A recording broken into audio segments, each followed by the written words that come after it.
You may feel like you're singing double, or triple, or quadruple. Well, this is the effect of cloning. Cloning is a technique scientists use to make exact genetic copies of living things, like genes, cells, tissues, and even whole animals that can be cloned as well.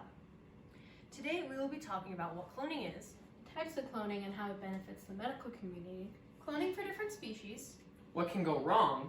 and the ethics of cloning. Cloning was a theory first suggested in 1938. It was proposed as a fantastical experiment and would move the nucleus from an egg cell and replace it with a nucleus from another cell. According to National Geographic, the first successful nuclear transfer occurred in 1952, paving the way for cloning that we see today. Now going back, the word clone originates from the Greek word clona, which means cut twig, and it refers to the technique of cutting a plant to create a new one. Presently, animals have been cloned, but there is not currently any solid evidence that anyone has cloned human embryos or humans themselves. However, in 1998, scientists in South Korea claimed to have been able to do so. However, they said that the experiment was interrupted very early when the clone was just a group of 4 cells. They have still not disclosed what the interruption was. To begin, what are the types of cloning, and what are their differences? There are 3 types of artificial cloning, these being reproductive cloning, therapeutic cloning, and gene cloning. Reproductive cloning is when copies of whole animals are produced. This basically means that the cloned organisms have the same DNA and energy production as the donor animal. Therapeutic cloning produces embryonic stem cells for experiments, and they are used in creating tissues and are very beneficial in the medical community. Basically, it clones the physical cells of living organisms. And finally, gene cloning. This produces copies of edited genes or segments of DNA. However, gene cloning is a different process than therapeutic and reproductive cloning. Therapeutic and reproductive cloning use the same techniques, but are done for different purposes. This technique is somatic cell nuclear transfer, which we'll talk a bit more about later. All 3 of these types of cloning happen in labs and do not naturally occur in nature. Cloning occurs naturally in nature in other forms, such as in single-celled organisms, like bacteria. These produce genetically identical offspring through a process known as asexual reproduction. Asexual reproduction is when a new individual is created from a copy of a single-celled organism from a parent organism. Click the link for an asexual and sexual simulation. Try pausing the video and getting a good feel about what the differences are between the 2. After playing around with the simulation, you should have seen asexual reproduction on one side and sexual reproduction on the other. With asexual reproduction, it started with one single cell that genetically copied itself in order to create multiple clones of itself. However, with sexual reproduction, which is what humans use to reproduce, there is usually 2 cells, the male and the female. They use their genetic makeup to combine into different combinations and create offspring. A form of this is identical twins, which is a type of cloning that occurs naturally. These twins are produced through a parent fertilized egg, and it gets split into 2 and turns into 2 embryos with the exact same DNA. According to Utah Genetic, identical twins have nearly the same exact genetic makeup, but are genetically different from either parent. My twin Bailey and I are identical. However, we look nothing like our parents because we're genetically different from them, but identical to each other. Here's a demonstration that shows that. These 2 foam blocks represent me and my twin sister. They are the same. However, this blue block represents my parents. They look different. Now pause the video and answer our multiple choice question. Now, for the medical community. As we mentioned before, one way cloning can be very beneficial to the medical community is through therapeutic cloning. Here's a slide that represents the process of human therapeutic cloning. The stem cells are extracted from the patient and through nuclear transfer are then cloned that can be used for all sorts of different purposes that can be helpful within the human body. This type of cloning, as recorded by Medline Plus, is the process when embryonic stem cells are formed unnaturally and used to benefit the human body. For example, cells that are used to grow healthy tissue are used to replace injured or diseased tissues within the human body. Stem cells build, repair, and maintain the body. And since stem cells are already a thing that normal cells do, they are able to be manipulated to help damaged and diseased organs. In addition, cloning can be used as a way to create stem cells that are genetically unique to an individual. According to Genetic Science Learning Center, cloned cells can be used for medical purposes, including that of growing new organs. Also, stem cells cloned from someone with a disease could be grown and studied to help researchers understand the disease and develop treatments. Continuing, doctors manipulate the cloning of stem cells in order to produce the health benefits required for an individual. Stem cell therapy is a way to do this. As reported by Mayo Clinic, stem cell therapy is when stem cells are cloned and manipulated into different types of cells such as heart muscle cells, blood cells, or even nerve cells. This is a video of stem cells that are being extracted from cloned human skin cells.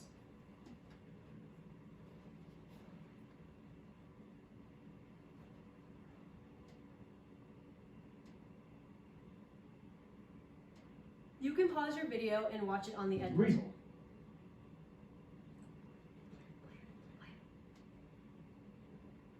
Researchers have announced that they have created embryonic stem cells by the cloning of human skin cells.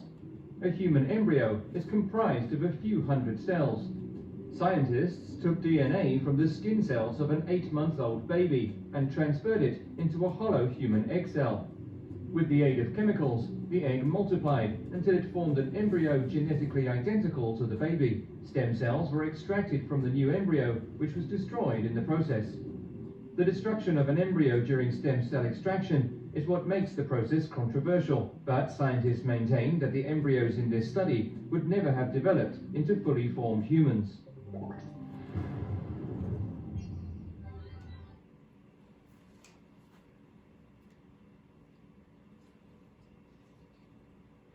Next, how can cloning for different types of species differ from each other? In fact, farmers use assisted reproductive technologies, or ART, usually for animals like cattle, camel, and carp. These are just a few examples of the animals that have been cloned. However, animal cloning differs from human cloning because farm cloning uses somatic cell nuclear transfer.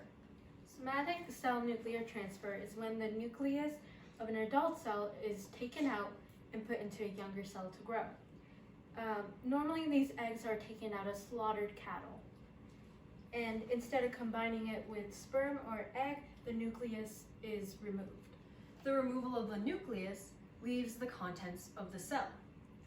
Now, farmers use somatic cell nuclear transfer by putting back a different nucleus one of a donor animal with desired traits. These desired traits can include disease resistance, suitability for climate, fertility, quality of body type, and market preference. Somatic cell nuclear transfer is used in cloning specific animals, like cows, for milk. However, in 1997, the Roslin were experimenting with a specialized cells to make a whole new animal. From this experiment, they created Dolly, the first ever cloned mammal. Researchers have announced that they have created Dolly was created through somatic cell nuclear transfer that we explained earlier. From the cells in the egg of the nucleus was removed, and instead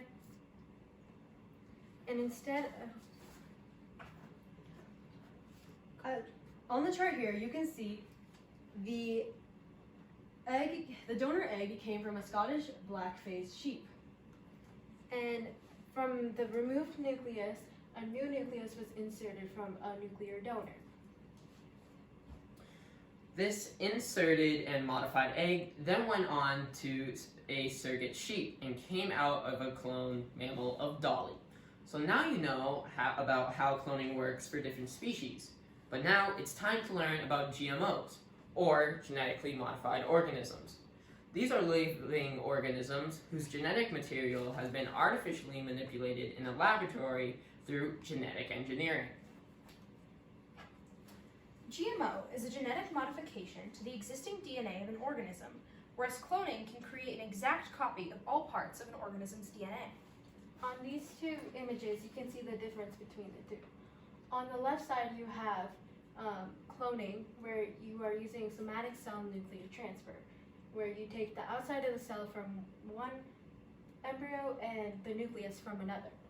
On this side, you can see GMO animals, which have their DNA altered. So, with all these moving parts, what can go wrong? There are many things that can go wrong with cloning. Such as increased birth size and variety of defects in vital organs, such as in the liver, brain, and heart. Other consequences include premature aging, problems in immune system, and the relative aging of a cloned organism's chromosomes. According to the National Human Genome Research Institute, a concern of scientists is that therapeutic cloning may lead to cancer cells in the cloned organ cells, which is not good for those who will be using therapeutic cloning. So, what are some ethical issues concerning human cloning? Some are an increase in abortions and miscarriages, deformed embryos and clones, parenting the clone, and clones becoming self-sufficient. Another one is the rights for the clone. This is a chart that represents a group of people who decided whether they think that cloning humans is morally correct or incorrect. As you can see, a huge amount, 81% of people, believed that it was morally wrong, while only 16% believed that it was morally acceptable. This clearly shows an issue with the ethics of human cloning. Thing is, many myths can be found everywhere, like how cloning results can severely damage animals that suffer and continue to have health problems all their lives. The vast majority of swine and goat clones, however, are born healthy, grow normally, and are no more susceptible to health issues than regular animals are. Now, with cloning with cattle and farming, many farmers use this technology, but fewer than 10% of actual animals that are cloned actually survive. Another thing that surrounds this is people believe that it's morally wrong for humans to play God with cloning, and how it is unnatural to clone things. Continuing, the risks associated with reproductive cloning in humans also introduces a very high likelihood of loss of life. The process is considered unethical, and there are other philosophical issues that have raised concerning the nature of reproduction and human identity, and that reproductive cloning might violate these things. Finally, the FDA does not have the authority to ban food made from clones, so under current law, they're asking for a voluntary moratorium, meaning a period of delay in the performance of a legal obligation or the payment of a debt waiting period set by an authority. Please pause the video and tell us about your opinion on the ethics of cloning. To conclude, we have explained what cloning is, The types of cloning, Cloning for different species and how it can benefit the medical community, What can go wrong, and finally, the ethics of cloning. Cloning offers many opportunities for the survival of mankind. even though it might have ethical issues surrounded by it.